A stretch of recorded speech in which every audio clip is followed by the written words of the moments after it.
आता स्वतःचं ज्यांची आयडेंटिटी आहे, व्यक्तिमत्व आहे, जे मराठीचे उत्तम लेखक आहेत, उत्तम वक्ते आहेत, विविध ऐतिहासिक विषयांवर ज्यांनी 5000पेक्षा जास्त व्याख्यानं केली आहेत, रौद्र ही ज्यांची कादंबरी व शंभूराजे हे ज्यांचं महानाट्य आहे, सर जोरदार टाळ्यांमध्ये आपण स्वागत करूया आदरणीय प्राध्यापक नितीनजी बानुगडे पाटील साहेबांचा. जोरदार टाळ्याने आपण स्वागत करूया. चला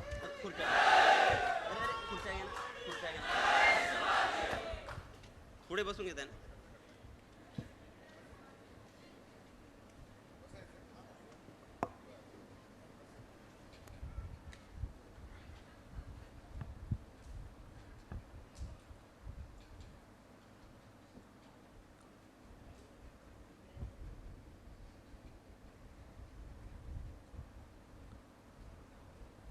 दर्जी फाउंडेशन म्हटलं की आता बस नाम ही काफी है.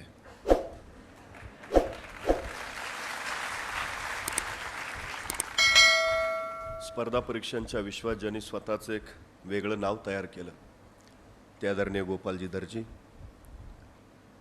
सन्माननीय जिल्हाधिकारी किशोरराजे निंबाळकर.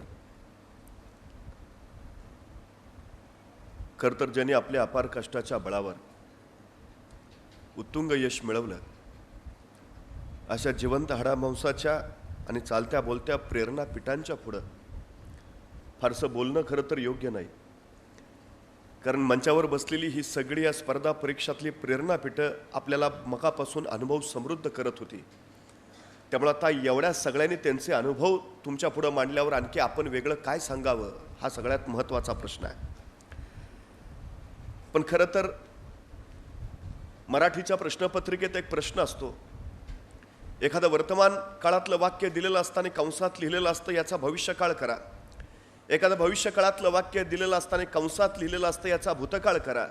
मराठीच्या प्रश्नपत्रिकेतल्या वाक्याचा काळ उत्तरपत्रिकेमध्ये बदलता येतो, पण वास्तविक जीवनातला काळ ना पुढं आणता येतो ना मागं नेता येतो. ही सगळ्यात मोठी वस्तुस्थिती आहे. त्यामुळे ज्यानं आपल्याला मिळालेल्या वेळेचा योग्य उपयोग केला आणि जो काळावर स्वार झाला त्याला यश मिळतं. ही साधी सोपी यशाची व्याख्या आहे. ही सगळ्यात महत्त्वाची गोष्ट. ज्यांनी या सगळ्या स्पर्धांमध्ये यश मिळवलं त्यांनी स्वतःच्या वेळेवर प्रचंड मोठी हुकूमत गाजवली, स्वतःच्या क्षमतेवर हुकूमत गाजवली, स्वतःच्या कष्टेवर हुकूमत गाजवली आणि त्याच्या बळावर हिकमतीनं हे यश मिळवलं. ही सगळ्यात मोठी वस्तुस्थिती. खरं तर आपल्या विजयाचे धनीसुद्धा आपणच असतो आणि आपल्या पराजयाचे धनीसुद्धा आपणच असतो. ही सगळ्यात मोठी वस्तुस्थिती आहे. या जगात दुसरा असा कुणीही जन्माला आला नाही जो तुमचा पराभव करू शकतो. ही सगळ्यात मोठी वस्तुस्थिती आहे. तुमचा पराभव फक्त तुम्हीच करू शकता, दुसरं कुणीही करू शकत नाही. ही सगळ्यात मोठी गोष्ट आहे. आणि तुम्हाला जर जिंकायचं असेल तर तुम्हाला जिंकून द्यायची धमक फक्त तुमच्यातच आहे, ती दुसरी कुणाच्यातही नाही. ही सुद्धा सगळ्यात मोठी वस्तुस्थिती आपण मान्य केली पाहिजे. पण खरं तर अपयशाची धनी होणारी माणसं सातत्यानं कारणं सांगत राहतात आणि जी माणसं कारणं सांगत राहतात त्यांच्या गळ्यात यशोगाथा कधीच माळ घालत नाही. ही सगळ्यात मोठी गोष्ट आहे. खरं तर आम्ही सातत्यानं ह्या गोष्टी बोलत राहतो. मी नेहमी सांगतो, एक सद्ग्रस्त होते, ऑफिसमध्ये काम करायचे, सकाळी ऑफिसला गेले की दुपारपर्यंत काम करायचे, दुपारच्या सुट्टीत सगळ्या सहकाऱ्यांबरोबर जेवायला बसायचे. त्या दिवशी सुद्धा दुपारी सहकाऱ्यांबरोबर जेवायला बसले. जेवताना डबा उघडला, डबा उघडून बघितला धत खिचडी. म्हणले धत तेरी की खिचडी आपल्याला अजिबात आवडत नाही. पण खाल्ली तंतनत. दुसऱ्या दिवशी परत सकाळी ऑफिसला आले, दुपारपर्यंत काम केलं, दुपारच्या सुट्टीत सहकाऱ्यांबरोबर परत जेवायला बसले, परत डबा उघडला, डब्यात बघितलं खिचडी. अरे काय कटकट आहे, रोज खिचडी खिचडी खिचडी, वैताग आलाय नुसता. पण तरी खाल्ली निमूटपणे. तिसऱ्या दिवशी परत ऑफिसला आले, परत दुपारपर्यंत काम केलं, दुपारच्या जेवणाच्या सुट्टीत सहकाऱ्यांबरोबर जेवायला बसले, परत डबा उघडला, डब्यात बघितला परत खिचडी. अरे काय कटकट आहे, रोज खिचडी खिचडी खिचडी, वैताग आलाय नुसता. त्याची ही तंतन शेजाऱ्यानं ऐकली. तसा त्याचा शेजारी म्हणाला, अरे इथं तंतन करून काय उपयोग आहे का?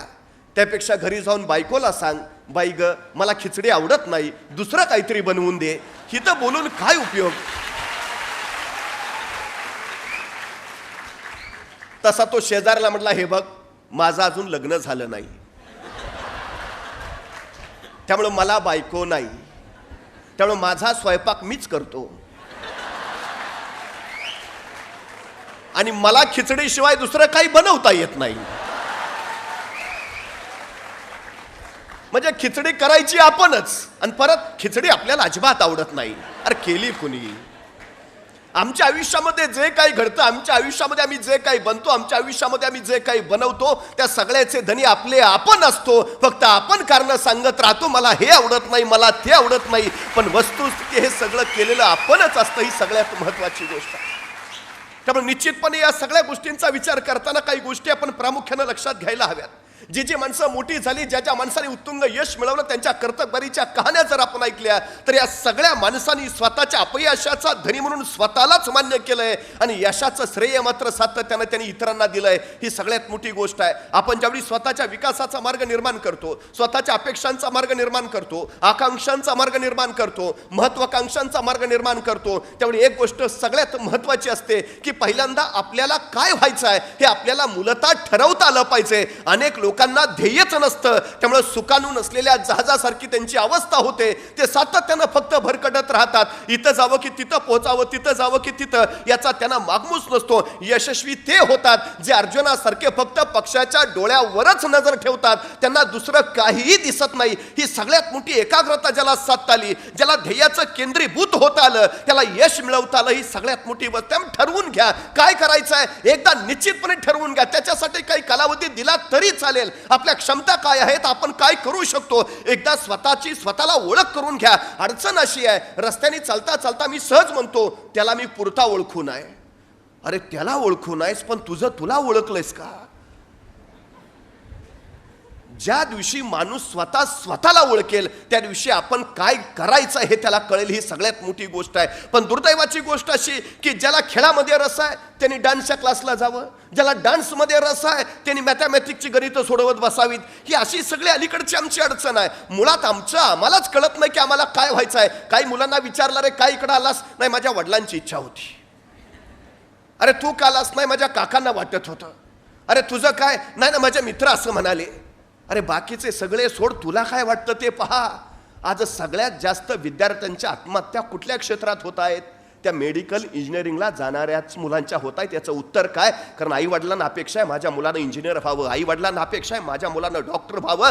तो मेडिकलला जातो आई वडिलांची अपेक्षा पूर्ण करायला, तो इंजिनिअरिंगला जातो आई वडिलांची अपेक्षा पूर्ण करायला. त्याला काय वाटतं हे आम्ही बघतच नाही. आणि ज्यावेळी नावडत्या क्षेत्रामध्ये पाऊल पडतं त्यावेळी तिथलं त्याला काहीच जमत नाही किंवा त्याला जमवायचंच नसतं. नाईलाजाने त्याला नको ते मार्ग पत्करावे लागतात. ही सगळ्यात मोठी गोष्ट. कुठल्याही क्षेत्रात जायचं असेल तर पहिली गोष्ट एक ठरवा की ती आपल्याला आवडते का? आपण पूर्ण तन मन धनानं त्यात उतरणार आहोत का? पूर्ण आपली सगळी क्षमता त्यासाठी वापरणार आहोत का? आणि ध्येयापर्यंत पोहोचल्याशिवाय आपण माघार घेणार नाही आहोत का? या सगळ्या प्रश्नांची उत्तर जर होय मिळाली तर प्रवासाला सुरुवात करा, अन्यथा उपयोग नाही. एका प्रवासाला सुरुवात करणाऱ्या माणसाच्या हातात सांगितलं, रात्रीचा प्रवास होता, तो म्हणला कसा जाऊ? मग एकाने त्याला कंदील दिला, हा उजेड आहे, कंदील आहे, चल चालू लाग. तो निघाला पण मध्येच थबकला, म्हणे का? अरे हा कंदील तर फक्त माझ्या पावलापुरताच प्रकाश देतो, मला तर 3 मैल जायचं आहे, कसा जाऊ? त्यावेळी तो म्हणाला, अरे बाळा तू चालायला सुरुवात तरी कर, जसा तू पुढे जाशील तसा प्रकाश सुद्धा तुझ्या सोबत आपोआपच येईल. आम्हाला हे कळायला सुरुवात तर करा. पण हे कधी होतं? ज्यावेळी आम्ही ठरवतो निश्चितपणे होय. हे सगळ्यात महत्वाचं आहे. एक थोरला भाऊ होता, त्याला भेटायला दुसरा भाऊ आला. त्यांनी त्याच्या नोकरला विचारलं, मालक आहेत का? ते म्हटले, मालक विठ्ठलाची पूजा करतायत. अरे म्हटले किती वेळ लागेल? म्हटले एक अर्धा तास तरी लागेल. बरं म्हटले ठीक आहे. आता म्हटलं अर्धा तास त्याची पूजा व्हायची आहे, तो पण आपण काय करावं? त्यानं शेजारचं फावडं घेतलं आणि तिथं खड्डा काढत बसला. अर्धा तास झाला. त्याने विचारलं, झाली का रे मालकांची पूजा? नाही, आता विठ्ठलाची पूजा झाली, आता विष्णूची पूजा करतायत. म्हटले किती वेळ लागेल? नाही म्हणे आणखी अर्धा तास लागेल. बरं म्हणला ठीक आहे. त्यांनी दुसरा खड्डा काढायला सुरुवात केली. अर्धा तास झाला. परत नोकरला विचारलं, झाली का रे पूजा? नाही, विष्णूची पूजा झाली, आता शंकराची पूजा करतायत. म्हणजे किती वेळ लागेल? आणखी अर्धा तास लागेल. तो म्हणला ठीक आहे. तोने आणखी खड्डा काढायला लागला. वेळ जात राहिला, पूजा चालत राहिल्या. आणि ज्यावेळी सगळी पूजा उरकून थोरला भाऊ बाहेर आला त्यावेळी याचे 8-10 खड्डे काढून चालले होते. थोरल्या भाऊनी विचारलं, अरे काय एवढा वेळ करत होतास? काय नाही म्हटला, तुझ्या अंगणात पाणी लागतंय का ते बघत होतो. थोरल्या भाऊनी ते 8 खड्डे बघितले. अरे म्हटले मग पाणीच जर शोधायचं होतं तर एकच खड्डा काढायचा, निश्चितपणे पाणी लागलं असतं. धाकटा म्हटला, तेच तर मी तुला सांगायचा प्रयत्न करतोय. तुला देवच पाहिजे होता तर एकाच देवाची पूजा केली असती तर भेटला असता. हे अर्ध्या तासात प्रत्येक देवाची पूजा करतोय असं कसं? एका खड्ड्यात जर पाणी भेटतं तर एका देवातच सगळं भेटायला हवं. जो सल्ला मला देतो तू सल्ला तू काय आत्मसात करत? अरे असं केलं असतं तर माझाही वेळ मगापासून वाचला असता.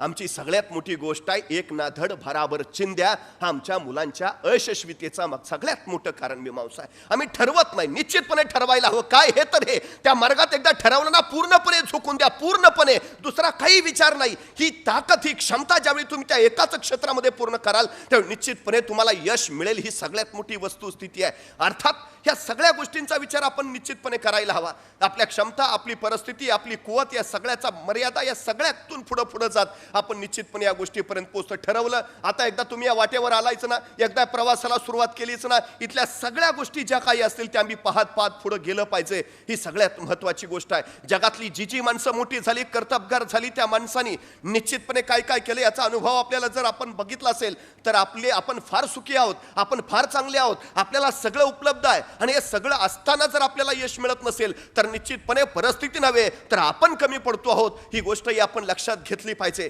खरं तर अनेक कारणं, अनेक मुलं सातत्यानं काही कारण, जशी या मंडळींनी यशाची कारणं सांगितली तशी अनेक लोक अपयशाची कारणं सुद्धा सांगत असतात.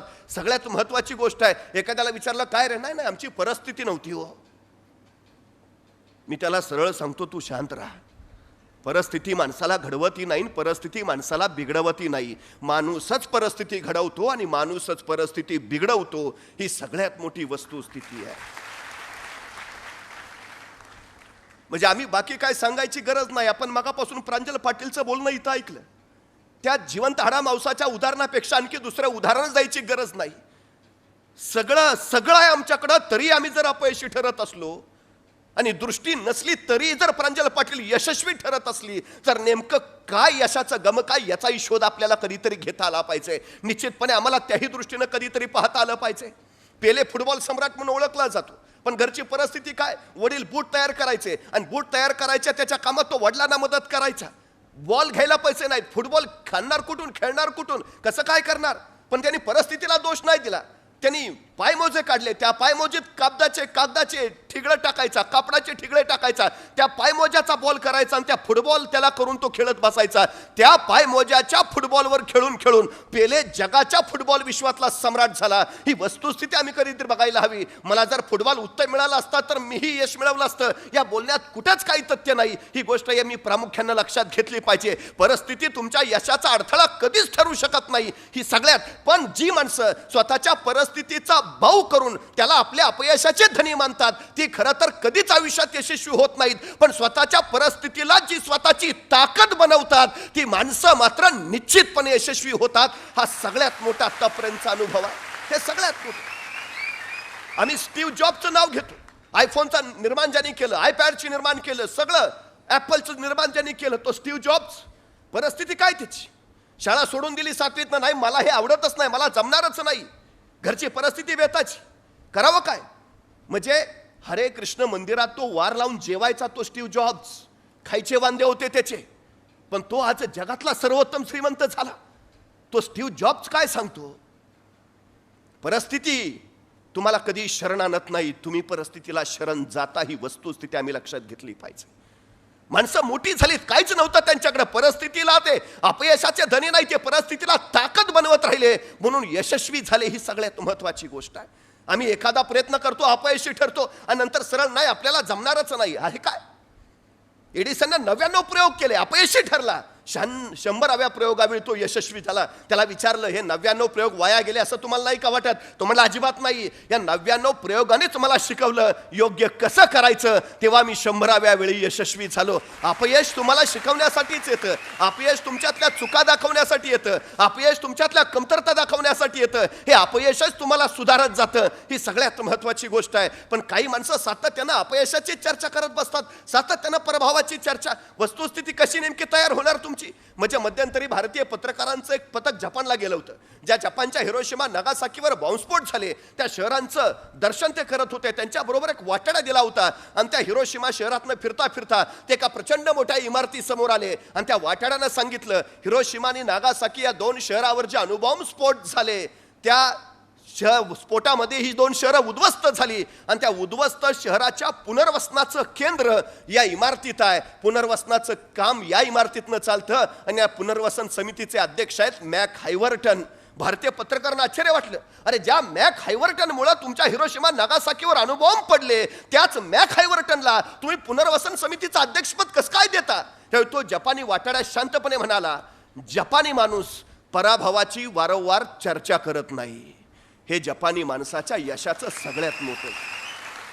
पराभवाची वारंवार कुठे चुकलो सात चूक सुधारायची, पुढे जायचं, सातत्यानं त्याची चर्चा नाही करत बसायची. जपान सगळ्या क्षेत्रामध्ये का पुढे आहे याचं कारण सगळ्यात ती माणसं पराभवाला फार महत्वच देत नाहीत. महत्व द्यायचं झालं तर विजयाला महत्व द्या, महत्व द्यायचं झालं तर तुमच्या यशाला महत्व द्या. पराभवाला कसलं महत्व देता? हा त्याच्यातून शिका, सुधारा आणि पुढे चालू लागा. हा सगळ्यात महत्वाचा विषय. एक वाट बंद झाली दुसरी वाट नाही असं होत नाही कधी. निश्चितपणे आपण काही गोष्टी लक्षात ठेवल्या पाहिजेत. एका क्षेत्रामध्ये घुसला, चालत राहिला तर पोचल्याशिवाय माघारी फिरायचं नाही. ही भूमिका जोपर्यंत तुम्ही घेत नाही तोपर्यंत तिथं पोचत नाही. ज्या माणसाकडे दुसरे पर्याय उपलब्ध असतात ती माणसं त्या क्षेत्रामध्ये कधीही यशस्वी होऊ शकत नाहीत. ही सगळ्यात मोठी गोष्ट आहे. म्हणजे आमचा तानाजी कोंढाणा घ्यायला गेला आणि लढता लढता तानाजी मरला आणि बघता बघता सगळं मग आपलं मराठी सैन्य पळून यायला लागलं. आता किल्ला गेला, तानाजी मेला. त्यावेळी तानाजीचा भाऊ सूर्याजी त्यांनी काय केलं, गडावरनं खाली उतरणारे दोर पहिल्यांदा कापून टाकले. आता लढा नाहीतर गडावरनं उड्या टाकून मरा, दोनच पर्याय ठेवले.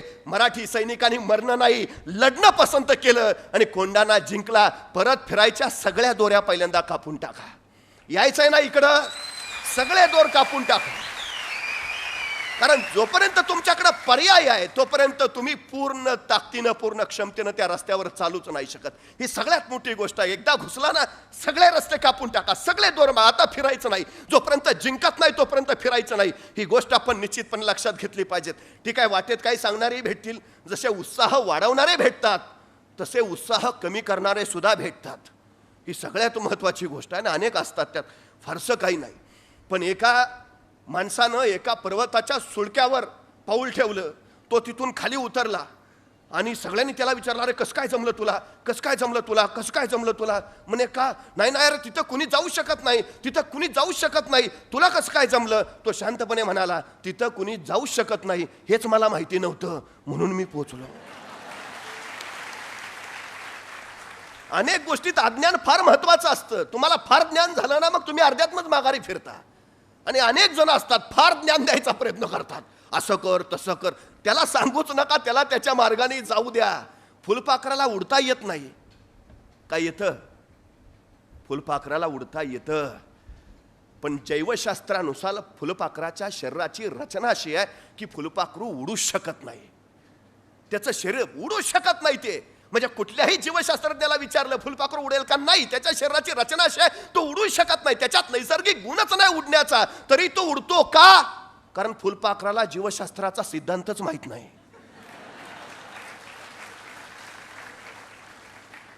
त्याला माहित जर झालं आपण उडू शकत नाही, तो उडणारच नाही.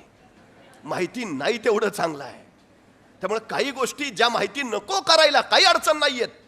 स्वतःचे मार्ग निर्माण करा, स्वतःच्या वाटा निर्माण करा. रोळलेल्या वाटेवरनं जाऊच नका. अनेकांनी चालून चालून वाटा मळून गेल्या, त्या तिथं काही नाही. नवी वाट शोधा. नवी वाट सापडली नाही तर स्वतःची वाट स्वतः निर्माण करा आणि स्वतःच्या आयुष्याची वाट घडवा. हा सगळ्यात महत्वाचा विषय आहे. का जावं? मी सगळे जात आहेत त्याच रस्त्याने वेगळ्या वाटेनं जाईन. माझी स्वतःची वाट मी नवी तयार करीन. ही सगळ्यात मोठी भूमिका आता आम्हाला घेता आली पाहिजे. हा सगळ्यात महत्वाचा भाग. एक रस्ता बंद झाला, आम्ही चार चौघांना विचारत राहतो आता कुठल्या वाटेनं जाऊ. अरे तू शोध ना दार, तुझे अनुभव कारणी लाव ना, तू धडका मार ना, फुटू दे ना डोकं तुझं, जखमा होऊ दे ना, तुला कळू दे ना वेदना काय असतात. त्याच्याशिवाय यश सोनं जळाल्याशिवाय उजळत नाहीच आहे कधी. ते जाळून तावून सुलाकून काढावंच लागतं, त्यावेळी त्याचा उजळपणा बाहेर पडतो. तुमच्यातलं कसं बाहेर काढायचं असेल, तुमच्यातलं कौशल्य बाहेर काढायचं असेल, तुमच्यातल्या क्षमता बाहेर काढायच्या असतील तर तुम्हाला संकट आलीच पाहिजेत. त्यातनं तावून सुलाकूनच तुम्ही बाहेर पडणार आहे, उजळून निघणार आहे. हे फार महत्वाचं आहे. अनेक लोक सांगतात नाही पण ते माझ्याकडे हे नाही ना, पण ते माझ्याकडे ते नाही ना, परिस्थिती अशी आहे ना. कारण सातत्यानं अनेक लोक, आता मगाशी अनेकांनी सांगितलं मला इंग्रजीत 39 का 49च मार्क होते. मग आता आमच्यातला एकाला लगेच म्हणणार नाही आपलं आपलं मेरिटच बसत नाही. ते 12वीला 49 मार्क आहेत आणि कुठं UPSC सांगता. नाही, 40% मार्क पडलेले सुद्धा UPSC पास झालेत. शेवटी आयुष्याचा एक पोक्तपणा असतो, एक परिपक्वपणा असतो. तुम्ही 10वीत असाल त्यावेळी तो येईलच असा नाही. तुम्ही 12वीत पोहोचाल त्यावेळी तुम्हाला तो जमेलच असा नाही, पण कदाचित अचानक एखादा निर्णायक क्षण येतो, एखादा टर्निंग पॉइंट येतो आणि सगळं विश्व बदलून जातं. तुम्ही घडवायला सुरुवात करता. तो कधी बिंदू येईल तुम्हाला सांगता येत नाही. चालत राहणं आपलं काम आहे. हा क्षण निर्णायक कधी तुमच्या आयुष्याला कलाटणी देईल सांगता येत नाही. त्या क्षणाची वाट बघणं आणि आलेल्या संकटाचं संधीत रूपांतर करणं हे फक्त आम्हाला जमलं पाहिजे. खरं तर एक मंदिर होतं, देशोविदेशाचे भक्त तिथं यायचे आणि गर्दी, अफाट गर्दी, सातत्यानं गर्दी, आणि देशोदेशीचे भक्त येत असल्यामुळं त्या मंदिराच्या ट्रस्टीने निर्णय घेतला की या मंदिरात काम करणाऱ्या प्रत्येकाला इंग्रजी आलंच पाहिजे. कंपल्सरी करून टाकलं, इंग्रजी आलंच पाहिजे. आता त्याच मंदिरात एक घंटा वाजवणारा होता. ते म्हणलं आता आपल्याला इंग्रजी येऊन काय उपयोग आहे, घंटा कुठे इंग्रजीतनं वाजवायची आहे, आपण तर काय बोलतही नाही कुणाशी. मग त्यांनी ट्रस्टीना विचारलं मला इंग्रजी नाही आलं तर चालेल का? नाही नाही, नियम म्हणजे नियम, सगळ्यांना इंग्रजी आलंच पाहिजे. या मंदिरात जे कोणी काम करतात त्यांना इंग्रजी कंपल्सरी आलंच पाहिजे. वय वर्ष 55, त्या वयात त्यांनी शिकायचा प्रयत्न केला, काही जमलं नाही. पण आता नियमानुसार नोकरी करता येणार नव्हती, शेवटी त्यांनी नोकरी सोडली. बरं आता करावं काय? त्यांनी शांतपणे विचार केला, पोटापाण्यासाठी काहीतरी केलं पाहिजे. त्यांनी लक्षात घेतलं मंदिरात गर्दी अफाट आहे, तास 2 तास इथं लोक घालवतात, पण थोडासा कुणाला चहा प्यावा असं म्हटलं तर इथं चहाचं दुकान नाही. त्यांनी काय केलं, त्या मंदिराच्या बाहेरच एक चहाचं टपरं टाकलं. बघता बघता टपरं जोरात चाललं, इतकं जोरात चाललं की 6 महिन्यात छोटं हॉटेल तयार झालं. छोट्या हॉटेलचं वर्षात त्यांनी मोठं हॉटेल केलं. ते इतकं उत्तम चाललं, त्याचं नियोजन व्यवस्थापन इतकं चांगलं की बघता बघता त्यांनी 3 स्टार हॉटेल काढलं. 3 स्टार हॉटेलची 5 स्टार हॉटेल काढली. परदेशातली लोक तिथं त्याच्या हॉटेलमध्ये थांबायला, मुक्कामायला यायला लागली. त्या 5 स्टार हॉटेलचा मालक असणारा तो प्रचंड मोठा यश, प्रचंड मोठी ताकद त्याने अफाट कमावली. आणि त्याच्या त्या 5 स्टार हॉटेलमध्ये देशोविदेशाचे भक्त मुक्कामाला यायला लागले. अमेरिकेचं असंच एक भक्त मंडळ तिथं आलं होतं, त्याच्या हॉटेलमध्ये थांबलं होतं. त्यांनी त्या हॉटेलची रचना बघितली, नियोजन बघितलं, व्यवस्थापन बघितलं, भारावून गेले. आणि त्या अमेरिकन शिष्टमंडळानं मागणी केली की आम्हाला या हॉटेलच्या मालकाला भेटायचं आहे, उत्तम पद्धतीनं सगळं केलंय, आम्हाला त्याला भेटायचं आहे, त्याचा व्यवसायातला अनुभव अफाट आहे, काम अफाट आहे, उत्तम, त्याला भेटायचं आहे. आणि मग हा भेटायचं म्हटल्यावर पुढं आला. आता ते इंग्रजीतनं बोलतायत, ह्याचं मराठीतनं चाललंय, कुणाचा काही संवादच होईना. आणि मग नंतर तिसऱ्या एकाने विचारलं, काय राव तुम्ही एवढ्या 5 स्टार हॉटेलचे मालक आणि तुम्हाला इंग्रजी येत नाही, तुम्ही अजून इंग्रजी शिकला नाही? तसा तो म्हणला, हे बघ, इंग्रजी शिकलो असतो तर अजून मंदिरात घंटाच वाजवत बसलो असतो.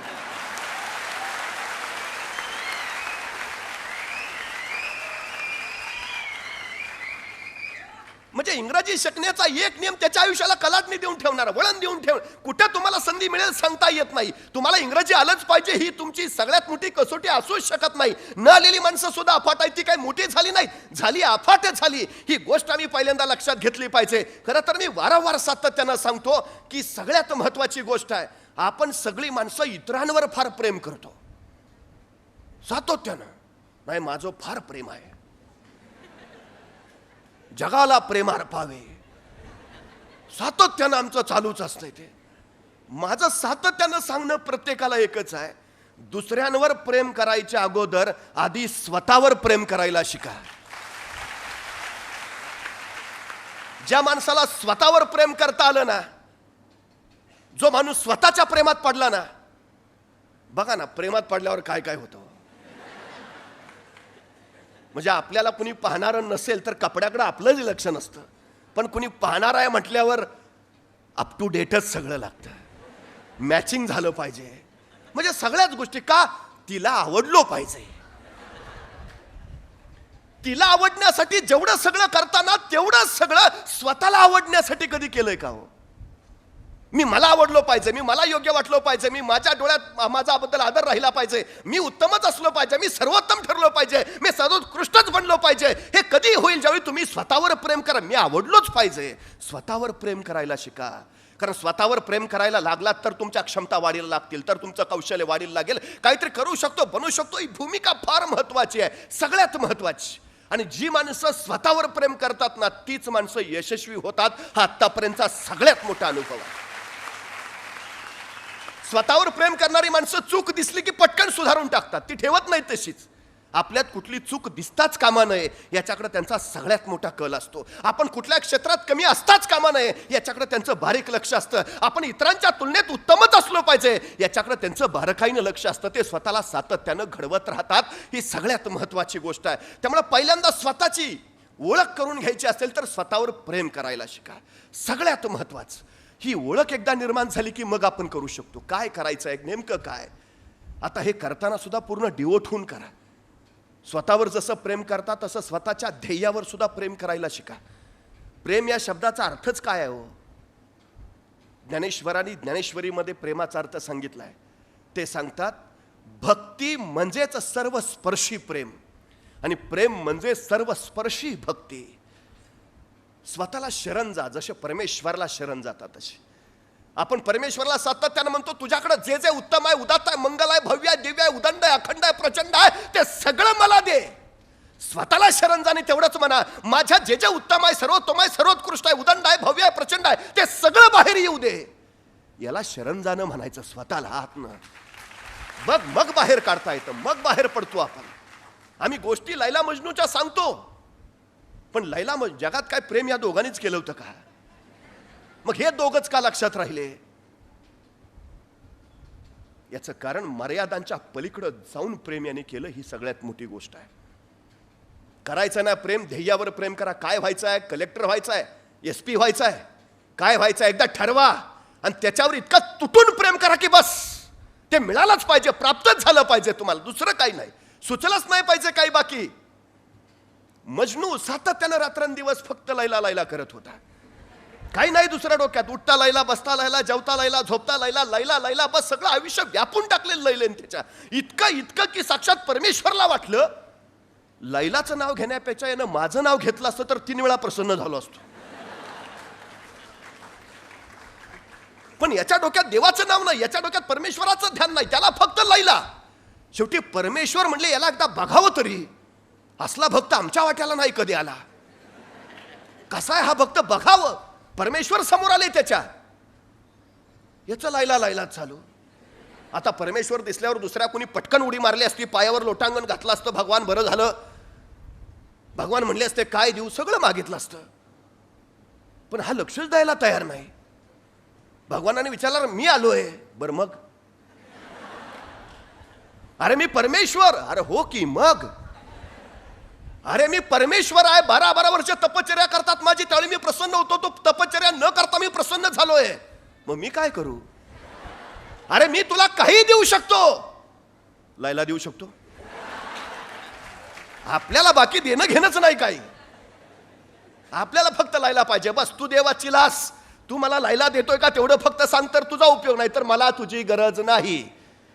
मला कलेक्टर व्हायचंय, मला SP व्हायचंय, मला काय हवंय, मला ते देणारं जे जे असेल ते सगळं मला हवंय. बस मला बाकी काही कळत नाही. माझं हे पुस्तक मला STला द्या, ते नकोय मला. ह्या क्षेत्रात गरज आहे. मला अभ्यास महत्वाचा आहे, निरीक्षण महत्वाचं आहे, परीक्षण महत्वाचं आहे, सल्ला महत्वाचा आहे, संवाद महत्वाचा आहे, वाद संवाद महत्वाचा आहे, गरजेचं आहे. का माझं ध्येय निश्चित आहे, मला व्हायचं आहे बस. त्याच्यासाठी जे जे उपयोगी आहे, जे जे महत्वाचं आहे ते सारं मला हवंय. दुसरीकडे माझं लक्ष नाही. हे मजनू पण ज्यावेळी तुमच्या उरात ठसेल का नाही, त्यावेळी लैला मिळेल. ती ध्येयाची लैला असेल, ती यशाची लैला असेल. आम्हाला ते मिळवता आलं पाहिजे. सगळ्यात महत्वाचं आहे ते, सगळ्यात गरजेची गोष्ट आहे. इतर जे काही देतात त्याच्यापेक्षा थोडं अधिक द्यायला शिका. इतर जे काही करतात त्याच्यापेक्षा काही अधिक करायला शिका. इतर जण जेवढा अभ्यास करतात त्याच्यापेक्षा थोडा अधिक करायला शिका. इतरांचा व्यासंग जेवढा असतो त्याच्या कैक पटीनं थोडा अधिक करायला शिका. इतरांना जे यश मिळालं नाही ते तुम्हाला थोडं अधिक मिळेल, कारण तुम्ही त्यांच्यापेक्षा काही अधिक केलं आहे. ही सगळ्यात महत्वाची गोष्ट आहे. तुम्हाला आत्तापर्यंत कुणालाही न मिळालेलं यश जर मिळवायचं असेल तर आत्तापर्यंत या जगात कुणीही केलं नाही असं काहीतरी तुम्हाला करावंच लागेल. तेव्हा कुणाला मिळालं नाही असं यश मिळेल. सगळ्यात महत्वाची गोष्ट आहे ती. सगळ्यात झोकून देणं काम करणं, पूर्ण डिहोट होऊन काम करणं, या सगळ्या गोष्टी आहेत त्या महत्वाच्या. एका राजाला स्वतःची राजमुद्रा बनवायची होती. त्यांनी आपल्या नगरातल्या सगळ्या चित्रकारांना आवाहन केलं, माझ्या देशाची राजमुद्रा बनवायचं आहे, वाघाचं चित्र हवं आहे, जिवंत हुबेहूब वाटणारा वाघ जो मला चितारून देईल त्याला मी बक्षीस तर देईनच, पण या राज्याचा कला गुरु म्हणून त्याची नियुक्ती करीन. आणि त्याच्या नगरातनं हजारो चित्रकारांनी वाघाचं चित्र काढून पाठवलं. आता याची तपासणी कोणी करायची. एक वृद्ध कलागुरू होता, त्याला सांगितलं की यातला चांगलं चित्र शोधा जे राजमुद्रेसाठी आम्हाला घेता येईल. आणि मग या कलागुरूने एका प्रचंड मोठ्या दालनात आलेली ती सगळी वाघाची चित्र ठेवली आणि त्या कला दालनात स्वतःलाही 3 दिवस कोंडून घेतलं. 3 दिवसानंतर कलागुरू ज्यावेळी बाहेर आला, राजाने विचारलं यातलं कुठलं चित्र निवडलं कलागुरू. आणि कलागुरू शांतपणे म्हणाले, यातलं कुठलंही चित्र योग्यतेचं नाही. अहो, उत्तम उत्तम चित्र आहेत, सर्वोत्तम चित्र आहेत, नजरला तर ते लगेच जाणवतात. आणि कलागुरू तुम्ही कसे म्हणता की यातलं एकही योग्यतेचं नाही? तुम्ही कशावरनं ठरवलं? त्यावेळी ते कलागुरू म्हणाले, 3 दिवस या सगळ्या चित्रांना मीही बघत राहिलो. मला सगळीच चित्र उत्तम वाटली, सगळी चित्र सर्वोत्तम वाटली. पण खरंच योग्यतेचं चित्र शोधायचं म्हणून या कला दालनामध्ये मी एका जिवंत वाघालाच सोडून दिलं. आणि हा जिवंत वाघ त्या वाघाची चित्र पाहत पाहत पुढं निघाला. पण यातल्या कुठल्याच चित्राजवळ हा वाघ थबकला नाही. यातल्या कुठल्या चित्राला बघून वाघानं डरकाळी फोडली नाही. यातल्या कुठल्याच वाघाच्या चित्राला बघून हा वाघ भ्याला नाही. यातल्या कुठल्याच चित्रातल्या वाघाची दहशत घेऊन वाघ पळाला नाही. ही सगळी चित्र बघून त्या वाघावर काही परिणामच नव्हता. याचा अर्थ प्रत्यक्ष हुबेहूब वाटावं अशा योग्यतेचं एकही चित्र नाही. राजा म्हटला, मग मला तर चित्र हवं आहे, राजमुद्रेसाठी मला गरजेचं आहे. या सगळ्यांचं योग्यतेचं नाही ना? आपण कलागुरू आहात, आपण अनुभव समृद्ध आहात, आपणच मला ते वाघाचं चित्र काढून द्या. कलागुरू म्हणले, नाही नाही ना, आता या वयात मला ते जमणार नाही. नाही, मला हवंय, मला बाकी काय कळत नाही. कलागुरू म्हटले, त्यासाठी मला 3 वर्ष जंगलात जाऊन राहावं लागेल. 3 वर्ष एक वाघाचं चित्र काढायला 3 वर्ष जंगलात जाऊन? पर्याय नाही. राजाला सर्वोत्तम चित्र हवं होतं, त्यांनी कलागुरूंची मागणी मान्य केली आणि हा कलागुरू जंगलात गेला. 6 महिन्यानंतर राजाने आपल्या सैनिकांना पाठवलं, तो कलागुरू काय करतोय ते कला कधी बघा तरी. ते सैनिक जंगलामध्ये गेले तर हा वाघाच्या सगळ्या घोळक्यात बसून वाघांचं निरीक्षण करत होता. सैनिकांनी परत म्हणले, ते बसलाय वाघात. परत 6 महिने झाले. राजा म्हणला, जाऊन या, त्या कलागुरूचं चित्र झालं का नाही बघून. परत गेले तर तो वाघासारखा डरखळ्या फोडायला लागलाय. सैनिक आले, परत म्हणले, तो आता डरखळ्या फोडतोय. 2 वर्ष झाली. राजा म्हटला, आता तरी जा, बघा त्यांनी ते वाघाचं चित्र पूर्ण केलंय का नाही. सैनिक गेले तर त्या कलागुरूनं त्या सैनिकांकडे असं वाघासारखं बघितलं आणि असा गुरगुरला. ते सैनिक पळतच सुटले. ते वाघच झालाय म्हणे आता. राजा म्हणला, त्यांनी 3 वर्षाची मुदत मागवली, थांबू 3 वर्ष. शेवटी 3 वर्ष पूर्ण झाली. राजाने सैनिकाला सांगितलं, आता तो जा, 3 वर्ष संपली, त्यानं चित्र केलंय का ते बघा. चित्र केलं असलं तर घेऊन या, केलं नसलं तर त्याला सुद्धा घेऊन या, कसल्याही परिस्थितीत. सैनिक गेले. हा वाघासारखाच फिरत होता, सगळ्यांच्या खांद्यावर हात टाकून, डरकाळ्या फोडत, गुरगुरत. शेवटी कसं बस त्या सैनिकांनी त्याला पकडलं, पकडून राजवाड्यात आणलं, राजापुढे उभा केलं. पूर्ण वाघासारखा. तर राजाकडे बघून सुद्धा ते गुरगुरायला लागला, फोडो का डरकाळी. राजाने त्याला सांगितलं, मला प्रत्यक्ष वाघ नको आहे, मला वाघाचं चित्र हवंय. ते झालं का? तसा तो कलागुरू म्हटला, 2 मिनिटात काढून देतो. त्याला काय, लगेच साहित्य मागवलं. 2 मिनिटात त्यांनी वाघाचं चित्र काढून दिलं लगेच. राजा म्हणला, याची योग्यता तपासूया. आणि मग एका जिवंत वाघाला त्याच्या चित्रापुढे आणलं गेलं. ते चित्र वाघाचं बघितलं आणि तो जिवंत वाघ प्रचंड मोठा संत आपला डरकाळी फोडली. त्यांनी परीक्षा झाली, चित्र पास झालं. पण राजाने त्याला विचारलं, 2 मिनिटाचं चित्र काढायला 3 वर्ष जंगलात कशाला गेला? त्यावेळी तो कलागुरू म्हणाला, वाघाचं चित्र काढायचं असेल ना तर पहिल्यांदा वाघ व्हावं लागतं.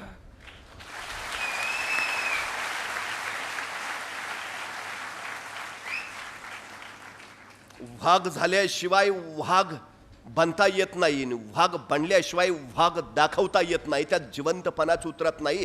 त्याच्या श्वासाशी जोपर्यंत माझा ध्यास जोडला जात नाही तोपर्यंत मला वाघ चितारणं शक्य नाही. गेली 3 वर्ष मी जंगलामध्ये पूर्ण वाघ पुरता वाघ झालो. त्यावेळी 2 मिनिटात मला हा जिवंत वाघ चितारता आला. ध्येय ठरवलं ना, जंगलात जा, ते ध्येय तुम्हाला तिथं दिसेल. 3 वर्ष त्या ध्येयाच्या वाघाबरोबर राहा. अडचणी येतील, संकट येतील, कदाचित वाघ सुद्धा, पंजा उठवेल सुद्धा, पण पूर्ण त्या वाघाबरोबर वाघ झाल्याशिवाय तुम्हाला वाघ पण येत नाही. ही सगळ्यात मोठी गोष्ट आहे. झोकून द्यावं लागतं, इथनं पूर्ण तळमळीनं कळकणं हात घुसावं लागतं. ही सगळ्यात महत्वाची गोष्ट आहे. ही एकरूपता ज्याला साधता आली त्याला यश मिळालं. परमेश्वर तरी कुणाला भेटला? परमेश्वराशी ज्याला एकरूपता साधता आली त्याला. आमच्या तुकोबरायांनी भक्तीचं नव्हे अभ्यासाचं फार सर्वात उत्तम उदाहरण दिलंय. ते असं म्हणतात की देव पहाया गेलो, देवची होऊन आलो. सगळ्या जीवनाचं सार आहे, सगळ्या जीवनाचं. मी तुकोबा कधीपर्यंत आहे? देवाजवळ जातोय तोपर्यंत आहे. एकदा देवाजवळ गेलो की मीच देव झालो, संपला विषय. हे देव पण जोपर्यंत तुम्हाला होत नाही, बस काय व्हायचं आहे? कलेक्टर कुठे निघालाय? कलेक्टर होण्याच्या दिशेनं जाताय तोपर्यंत तुम्ही आहात. एकदा तिथपर्यंत पोहोचला की तुम्ही परीक्षा व्हायच्या आधीच कलेक्टर झाला. हे आधी झाल्याशिवाय मग कलेक्टर होता येत नाही. हे होणं महत्वाचं आहे. आत ध्यास, श्वासाबरोबर तो ध्यास आला पाहिजे. प्रत्येक श्वासागणिक सातत्यानं ते आम्हाला वाटलं पाहिजे. होय, दुसरं काही नाही. हा ध्यास ज्याला तयार करता आला त्याला स्वतःच्या श्वासावर विजय मिळवता आला. ही सगळ्यात यश तर त्याला मिळतंच, मग बाकी काही नाही. ही सगळ्यात महत्वाची गोष्ट आहे. खरं तर आमच्या संस्कृतीमध्ये 2 तत्वज्ञान आहेत. एक तत्वज्ञान आहे प्लेटोवादी, दुसरं तत्वज्ञान आहे ॲरिस्टॉटलवादी. प्लेटो आदर्शवादी होता, ॲरिस्टॉटल व्यवहारवादी होता. आता ह्या परदेशी विचारवंतापेक्षा या माझ्या देशामध्ये 2 तत्वज्ञान आधीच तयार झालेत. एक रामाचं तत्वज्ञान आहे आणि एक कृष्णाचं तत्वज्ञान आहे. राम आदर्शवादी होता आणि कृष्ण व्यवहारवादी होता. तुम्हाला या जीवनामध्ये जगताना रामनीती सुद्धा अवलंबायला हवी आणि कृष्ण नीती सुद्धा अवलंबायला हवी. हे जमलं तर तुम्हाला यशापर्यंत पोहोचता येतं. ही सगळ्यात महत्वाची गोष्ट. रामाच्याच वाटेनं आदर्शवादी म्हणून गेलात तर अडचण येईल. कृष्ण म्हणून सुद्धा तुम्हाला जगता आलं पाहिजे, जे इतरांच्या कल्याणाचं आहे, मग ते खोटं असलं तरी सत्यच. ही कृष्णाची सत्याची भूमिका आहे, आम्हाला तीही निर्माण करता आली पाहिजे. आम्हाला त्या मार्गानं जाताच आलं पाहिजे. हा सगळ्यात मोठा भाव आहे. आम्ही निश्चितपणे तो विचार करायला हवा. एक प्रधानाचा मुलगा शाळेला जायचा. रोज सकाळी शाळेला जाता जाता राजवाडा वाटेत लागायचा आणि त्या प्रधानाच्या पोराला शाळेला जाताना बघितलं की राजा त्या मुलाला हाक मारून बोलवायचा, ए इकडे ये. आणि तो प्रधानाचा मुलगा आला की राजा त्याच्या पुढे 2 नाणी ठेवायचा. एक नाणं असायचं सोन्याचं, दुसरं नाणं असायचं चांदीचं. आणि राजा प्रधानाच्या मुलाला विचारायचा, ह्यातलं जे मौल्यवान नाणं असेल ते तू उचल. यातलं सर्वोत्तम मौल्यवान नाणं तू जर ओळखलंस तर उचललेलं नाणं तुला. आणि तो प्रधानाचा मुलगा मग एका हातात राजाच्या सोन्याचं, दुसऱ्या हातात चांदीचं. तो प्रधानाचा मुलगा चांदीचं नाणं उचलायचा. राजा म्हणायचा, प्रधान एवढा हुशार पण पोराच्या डोक्यात काय भेजा नाही, त्याला मौल्यवान काय तेच कळत नाही. दुसऱ्या दिवशी परत प्रधानाचा मुलगा शाळेला निघाला. राजा परत तीच परीक्षा घ्यायचा. एका हातात सोन्याचं नाणं, दुसऱ्या हातात चांदीचं, उचल मौल्यवान. हा परत चांदीचं नाणं उचलायचा. महिनाभर असं चालू राहिलं. राजाची पक्की खात्री पटली, हे असंच दिसतंय, बापाचा काही गुण ह्याच्यात आलेला नाही, बापच हुशार, पोरात ती हुशारी दिसत नाही. महिनाभरानंतर राजाने शेवटी प्रधानाला विचारलं, काय हो प्रधानजी, तुम्ही एवढे हुशार, बुद्धिमान, विद्वान, आणि तुमचा मुलगा असा कसा? प्रधानाने विचारलं, काय झालं? अहो म्हणजे तो रोज शाळेला जातो, मी त्याला रोज बोलावतो आणि रोज 2 नाणी हातात ठेवतो, एक सोन्याचं एक चांदीचं, सांगतो मौल्यवान असलेलं उचल. आणि तुमचा मुलगा चांदीचं नाणं उचलतो, त्याला मौल्यवान काय ते कळत नाही. अहो सोन्याचं नाणं उचलायचं सोडून रोज महिनाभर ते चांदीचंच नाणं मौल्यवान म्हणून उचलतोय, त्याला शिकवलंय का नाही मौल्यवान काय?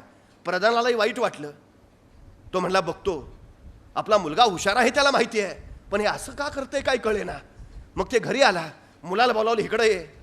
अरे मुलं वडिलांचं नाव रोशन करतात, तू काय घालवायला आलायस का?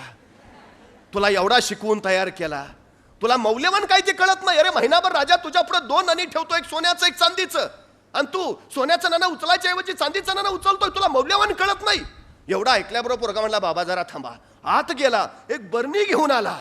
बरणीत सगळी महिन्याची साठलेली चांदीची नाणी होती. आणि तो बाबांना म्हणला, ही महिनाभरची कमाई आहे. तुम्हाला काय वाटलं, राजा मला खेळवतोय? महिनाभर मी त्याला खेळवतोय.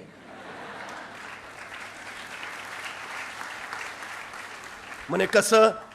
अहो बाबा, जर मी सोनं हे मौल्यवान नाणं हे मला माहिती आहे ना, पण ज्या दिवशी मी सोन्याचं नाणं उचलेन त्या दिवशी खेळ बंद होईल.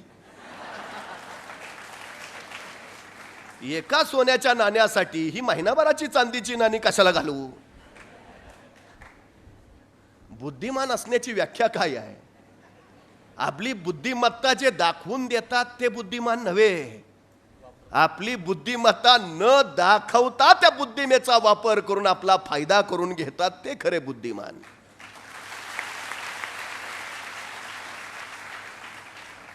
ज्ञानी माणूस फारसा बोलत नाही आणि अज्ञानी बोलण्याशिवाय दुसरं काहीच करत नाही. ज्याला अनुभव आहे तो फारसं व्यक्त होत नाही, ज्याला अनुभव नाही तो सारखाच बडबडल्याशिवाय शांत बसत नाही. ज्ञान ही सगळ्यात महत्वाची गोष्ट आहे, ती तुम्हाला अनुभव देते, ती तुम्हाला, आणि हा अनुभव तुमचा तुम्हाला घ्यायचा आहे. इतरांच्या अनुभवातून तुम्ही फारसं शिकू शकत नाही. म्हणजे देखल्याची गोडी खादल्याशी नाही असं तुकोबांनी सरळ सांगितलं. साखर बघून त्याचा अनुभव घेता येत नाही, ती चाखावीच लागते, खावीच लागते, त्यावेळी त्याची गोडी कळते. तुमच्या जीवनाचे अनुभव तुम्हाला घ्यावे लागतील. मग ते यशाचे असतील, अपयशाचे असतील, हे अनुभव जोपर्यंत तुम्हाला येत नाही तोपर्यंत तुम्हाला ज्ञान मिळत नाही. आणि अनुभवाशिवायचं ज्ञान हे काडी मात्र उपयोगाचं नाही. ही सगळ्यात महत्वाची गोष्ट आहे. पुस्तकी पांडित्य तुम्हाला फार काळ पुढे नेऊ नाही शकत. त्याला अनुभवाचंच ज्ञान हवं, जे तुम्हाला सातत्यानं पुढे रेटत राहील. ही सगळ्यात महत्वाची गोष्ट आहे. त्यामुळे सगळ्यात महत्वाचा विषय, बुद्धिमान कोण? जो स्वतःच्या अनुभवाने शिकतो तो बुद्धिमान आहेच. पण स्वतःचा वेळ अनुभव घेण्यासाठी वाया न घालवता इतरांच्या अनुभवावर सुद्धा जो शिकतो तो सगळ्यात जास्त बुद्धिमान. म्हणजे मी एक पुस्तक वाचतो त्यावेळी 70 वर्षाच्या वयोवृद्धानं जर ते पुस्तक लिहिलं असेल तर त्याची 70 वर्ष त्या पानावर उमटलेली असतात. ती 70 पानं मी वाचतो, याचा अर्थ मी त्याच्या 70 वर्षाच्या आयुष्याचा अनुभव घेतो. आम्हाला तो अनुभव घेता आला पाहिजे आणि त्या अनुभवातनं शिकता आलं पाहिजे. ही सगळ्यात महत्वाची गोष्ट आहे. हे शिकणं ज्याला जमलं त्याला यश मिळवून आलं, हा सगळ्यात मोठा भाव. आणि अलीकडच्या पालकांनी, शिक्षकांनी, म्हणजे आताच्या नव्या पिढीला हे सांगितलंच पाहिजे सातत्यानं की ज्ञान हीच शेवटी सर्वोत्तम शिदोरी आहे, त्याच्याशिवाय दुसरं काही नाही. म्हणजे पूर्वी ज्याच्या नावावर सातबाऱ्यावर जमीन जास्त त्याला सगळ्यात जास्त श्रीमंत म्हणायचं. ज्याच्या दावणीला गुरं जास्त तो सगळ्यात जास्त श्रीमंत. ज्याच्या अंगावर सोनं जास्त तो सगळ्यात जास्त श्रीमंत. ज्याच्या नावावर जमीन जास्त तो सगळ्यात जास्त श्रीमंत. ज्याच्या बँकेत पैसे जास्त तो सगळ्यात जास्त श्रीमंत. आता या सगळ्या व्याख्या बदलल्या आणि आता ज्याच्याकडे ज्ञान जास्त तो सगळ्यात जास्त श्रीमंत, ही नवी व्याख्या आता तयार झाली. जमिनीच्या बळावर तुम्ही ज्ञान मिळवू शकत नाही, सोन्याच्या बळावर तुम्ही ज्ञान कमावू शकत नाही, पण ज्ञानाच्या बळावर तुम्ही जमीन मिळवू शकता आणि सोनं सुद्धा कमावू शकता. त्यामुळे पहिल्यांदा काय कमावायचं आहे तर ज्ञान कमावायचं. ही भूमिका पहिल्यांदा आम्हाला लक्षात घेता आली पाहिजे. म्हणजे आमची घरं बांधली जातात, घरावर आम्ही नेम प्लेट लावतो, आमच्या नावाची पाटी. त्या नावाच्या पाटीवर आमचं नाव लिहिल्यावर खाली काय लिहितो? 6 एकर बागायतदार नाही, 12 जनावरांचे मालक नाही, 1 कोटी म्युच्युअल फंड नाही. नावाखाली लिहितो काय? आमचं शिक्षण, MA MSc काय झालं असेल ते, PhD, जिल्हाधिकारी, पोलीस प्रमुख. आमच्या नावाखाली आमच्या पदव्या येतात. त्या पदव्या आमच्या नावाला व्यक्तित्व, कर्तृत्व आणि नेतृत्व देतात. कमवायचं काय ते हे आम्हाला ते करता आलं पाहिजे, आम्हाला ते मिळवता आलं पाहिजे. आणि सगळ्यात महत्त्वाची गोष्ट आहे, कशाला कमवायचं तेही माहिती असलं पाहिजे. विनाकारण एखाद्या क्षेत्रात घुसलो मग कारणाशिवाय नको ते उद्योग होत राहतात. त्यामुळे काय करायचं नेमकं त्याचाही अट्टास निश्चितपणे हवा. मिळवायचं आहे तर ताकदीने मिळवायचं आहे, कशासाठी मिळवायचं आहे हेही निश्चितपणे माहिती हवं. आमच्या नव्या पिढीला ते देता यायला हवं, ही सगळ्यात महत्त्वाची गोष्ट आहे. आमच्या पिढीनं ते ज्ञान पहिल्यांदा मिळवावं. काय करायचं आहे, कसं करायचं आहे, करून मिळवल्यावर काय करायचं आहे तेही माहिती असलं पाहिजे. तुमची तीव्रता जेवढी जास्त ना मिळवण्याची तेवढं तुम्हाला यश जवळ असतं. तुमची तीव्रता जेवढी कमी तेवढं यश तुमच्यापासून लांब लांब जात राहतं. हा सगळ्यात मोठा वस्तुपाठ आहे, सगळ्यात मोठा. मी नेहमी एक गोष्ट सांगतो, इथं बुलढाणा जिल्ह्यात मेहकर नावाचं तालुका आहे.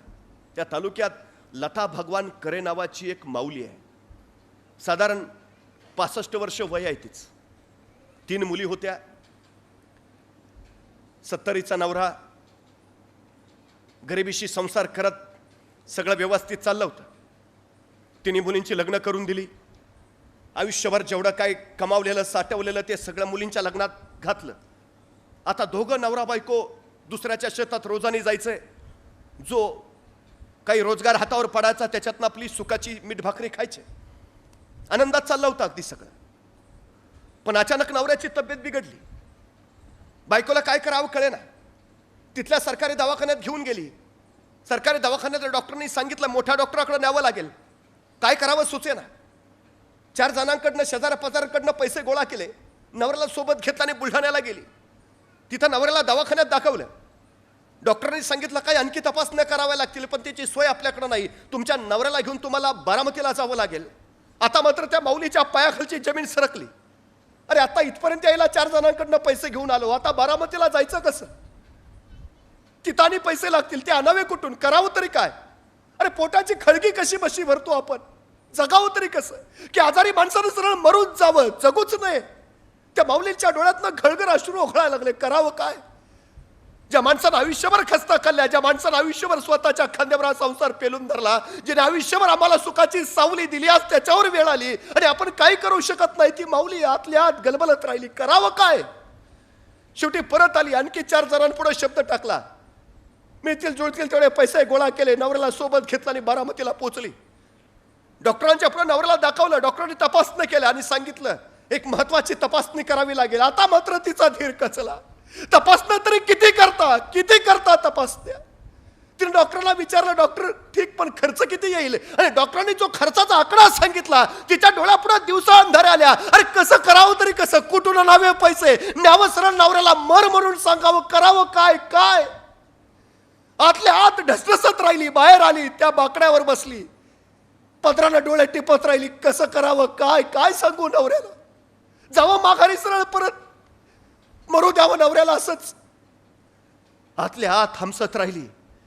थोडा वेळ झाला. डोळे पाणावलेले कोरडे झाले आणि त्याच बाकड्यावर पडलेला पेपर तिला दिसला.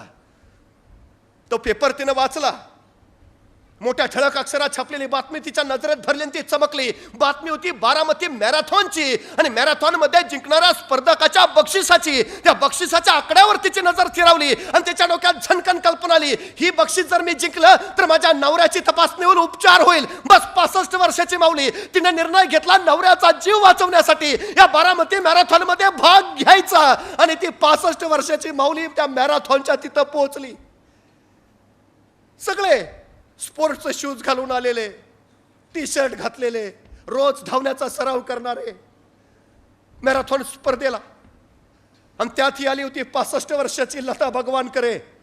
नऊवारी नेसलेली, कासोटा घातलेली, अनवाणी पायाची. संयोजकांना सांगते मला स्पर्धेत भाग घ्यायचा आहे, मला पळू द्या.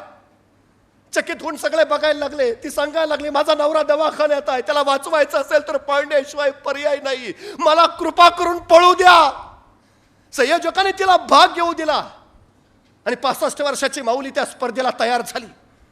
बघता बघता पट्टी पडली आणि मॅरेथॉन चालू झाले. बेभान होती लता भगवान करे पळत राहिली. आजबाजूला रोजचे रोज कसलेले सराव करणारे धावपटू पळत आहेत आणि त्यांच्या बरोबर पळते 65 वर्षाची नऊवारी घातलेली, कासोटा नेसलेली लता भगवान करे. डोळ्यापुढे फक्त नवरा दिसतोय, त्याच्यासाठी पळायचंय, त्याला वाचवायचंय, त्याला जगवायचंय. बस जिंकलंच पाहिजे, दुसरा पर्याय नाही. बेभान पळते. आतापर्यंत पळली होती रानात जनावरांच्या माग, आतापर्यंत पळली होती संसारला ठिगळा लावताना, आतापर्यंत पळाली होती संध्याकाळचे 2 घास कमावताना. अशी मैदानावर कधी पळलीच नव्हती. पण आयुष्य आता पळायला लावत होतं बेभानपणे. पळत होती आणि अखेर आवाज झाला. स्पर्धा संपली आणि त्या बारामती मॅरेथॉनची विजेता ठरली ही 65 वर्षाची लता भगवान करे.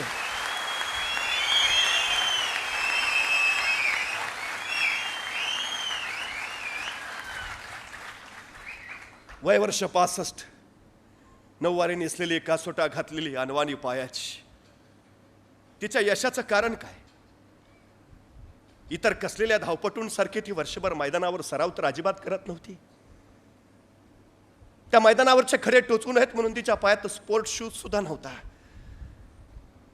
साडीचा कासोटा पायात अडकून आपण पडू की काय अशी भीती सुद्धा तिला वाटली नाही. रोजच्या रोज कसलेले सराव करणाऱ्या धावपटूंच्या तुलनेत आपण टिकू शकू का हा प्रश्नही तिच्या मनात आला नाही. आपण आधी कसेच पळलो नव्हतो हेही तिला पळताना आठवलं नाही. तिला फक्त आठवत होता नवरा, तिला फक्त आठवत होता त्याचा आजार आणि तिला फक्त आठवत होता माझा नवरा जगवायचा आहे एवढाच विचार. बस जिंकण्याची तिची तीव्रता एवढी प्रचंड होती ना, ती तीव्रताच तिला यश देऊन गेली. तुमची जिंकण्याची तीव्रता किती आहे याच्यावर तुमचं यश अवलंबून आहे. किती तीव्रतेने वाटतं तुम्हाला? पाण्यात हात बुडल्यावर श्वासांची ज्या तीव्रतेनं शरीराला गरज वाटते ना, त्या तीव्रतेनं ज्यावेळी तुम्हाला यशाची गरज वाटेल त्यावेळी यश तुमच्या दारात हात जोडून उभा राहील. तेव्हा तोपर्यंत नाही. ही गरज फार महत्वाची आहे, ही तीव्रता फार. हे झपाटलेपण असतं, अफाट झपाटलेपण. त्या झपाटलेपणात यश मिळतं. तुमच्यात क्षमता नाहीत असं नाही, तुमच्यात कौशल नाही तर काय होतं त्या लता भगवान करेमध्ये. आमची पोरं कारणं सांगतात, नाही जरा तो पुण्यात क्लास लावला असता तर झाला असतं. अहो, ज्याच्याकडे खायचीच अवस्था नाही त्यांनी कुठून क्लास लावायचे? आमच्या दर्जे सरांसारखे काही सगळ्यांना सांभाळून जवळ करून गरीब पोरांना मार्गदर्शन करून पुढे नेणारे आहेत. पोचला तर पाहिजे तुम्ही त्यांच्यापर्यंत. ज्याला ती तीव्रता आहे ना त्याला सगळेच मदत करतात.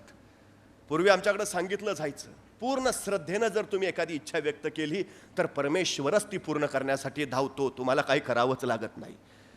त्या तीव्रतेनं सांगा, हो मला व्हायचं आहे, तुम्ही काहीच करायचं नाही, ती नियतीच तुमचं सगळं काम करून जाते. पण ती तीव्रता तरी दिसली पाहिजे.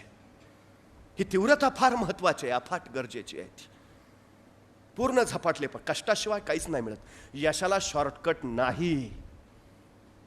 आणि परत यश मिळावं म्हणून रिव्हर्स गिअर सुद्धा टाकता येत नाही. सुरुवात केली की केली, बस पोचलाच पाहिजे. हा, येतील खडे वाटेत, पण खडे टोचतायत म्हणून वाट बदलू नका, माघारी तर अजिबात फिरू नका. थोडेसे नम्र व्हा, झुका वाका, टोचणारे खडे उचला, बाजूला फेका आणि पुढे चालत राहा. चालता चालता एखादा दगड आडवा येईल, आता दगड आडवा आला म्हणून सुद्धा वाट बदलू नका, माघारी तर अजिबात फिरू नका. सरळ त्या दगडावर उभा राहा, स्वतःची उंची वाढवून घ्या आणि पुढे चालत राहा. चालता चालता पुढे एखादा महाकाय डोंगर आडवा येईल, आता डोंगर आडवा आला म्हणून माघारी फिरू नका, पळून तर अजिबात जाऊ नका. त्या डोंगराला धडका मारायचाही विचार करू नका. थोडे शांत राहा, त्या डोंगराचा नीट अभ्यास करा, निरीक्षण करा आणि सरळ त्या डोंगराला वळसा घालून पुढे निघून जा. यश पुढे वाट पाहतंय तुमची. ज्याला हे कळालं ना त्याला यश मिळालं, ही सगळ्यात महत्वाची गोष्ट आहे. आम्हाला ते जमलं पाहिजे. ध्यास हवा, झपाटले पण हवं, ती तीव्रता आमच्या ठाई हवी. हो, मिळवायचं आहे बस, हा सगळ्यात महत्वाचा विचार आहे. दुसरी कुठलीही कारणं तुम्हाला अडथळे आणू शकत नाहीत, कुठलीच अडथळे. पण एकदा ठरवलं की माघारी नका फिरू. काही माणसं यशाजवळ पोचलेलीच असतात, एक पाऊल दूर, पण तिथून मागे फिरतात. नंतर कळतो गेलतो की जवळ राहू. एक पाऊल फक्त. 5 किलोमीटरची शर्यत जिंकणाऱ्या एका धावपुटाला विचारा तुमच्या यशाचं रहस्य, तो म्हणला मी थांबलो नाही. यशाची साधी सोपी व्याख्या, मी थांबलो नाही, मी फक्त पूर्ण केलं. कारण 5 किलोमीटर अंतरवरच असतं. काही सुरुवातीला लवकर पळतात, मध्ये दमतात, माघारी पडतात. काही हळूहळू सुरुवात करतात, मध्येच माघारी फिरतात, त्याला पुढे जाऊ देत नाही, माझं काही येऊ द्या. अशी वृत्ती प्रवृत्तीची माणसं असतात. सातत्य हा सगळ्यात महत्वाचा गुण आहे. सातत्य. जो सातत्यानं पावलं टाकत राहतो तो दमत नाही, थकत नाही, तो पोहोचल्याशिवाय माघारी फिरत नाही. ही सगळ्यात महत्वाची गोष्ट. सातत्य हवं, फक्त सातत्य, बाकी काही नसलं तरी चालतं. अविरतपणे सातत्यानं चालत राहणं हा पोचण्याचा सर्वोत्तम मार्ग आहे, सगळ्यात महत्वाचं. पण हे सातत्यानं चालताना जे कराल ते सर्वोत्कृष्टच असलं पाहिजे, ते उत्कृष्टच ठरलं पाहिजे, याच्यावर पूर्ण लक्ष केंद्रित करा. पाट्या टाकणारी कामं हे माणसं यशस्वी होत नाहीत. जबाबदारी आहे, आता केलंच पाहिजे, नाही फारच इच्छा आहेत, अशाने होत नाही. ताणतणाव याच्यातून निर्माण होतात. डॉक्टर्स असं सांगतात की माणूस कामानं कधीच मरत नाही, माणूस कामाच्या ताणानं मरतो. आमच्याकडे सुद्धा तेच आहे. आमची क्षमता एवढी आहे, आमची कौशल्य, आमच्यात सामर्थ्य एवढं आहे की आम्ही मरू नाही शकत कुठल्याच अभ्यासानं कामानं, अजिबात नाही. पण त्याचा जो ताण आम्ही घेतो ना, तो आम्हाला थकवतो, तो आम्हाला दमवतो, तो आम्हाला मध्येच वाकवतो, झुकवतो, माघारी फिरायला भाग पडतो. हा ताण हसत खेळत झालं पाहिजे सगळं. कुणी एवढं काय तुम्हाला फासावर नाही देणार कुणी. मध्यंतर मी बातम्या, 12वीचा निकाल लागला की आत्महत्या करणाऱ्यांच्या बातम्या वाचल्या. म्हणजे 3 तासाचा पेपर तुमचं आयुष्याचं भविष्य कसं काय ठरवू शकतो. धीरूभाई अंबानीचं रिलायन्स आज जगभर पसरलंय. 4थी नापास होते ते. जगातली 50% अधिक मोठी माणसं ही नापास आहेत. अडचण काय आहे? स्टीव्ह जॉबचं शिक्षण किती होतं? ज्ञानेश्वर कुठल्या विद्यापीठात गेले होते, पण विद्यापीठाच्या अभ्यासक्रमात आज ज्ञानेश्वरी आहे.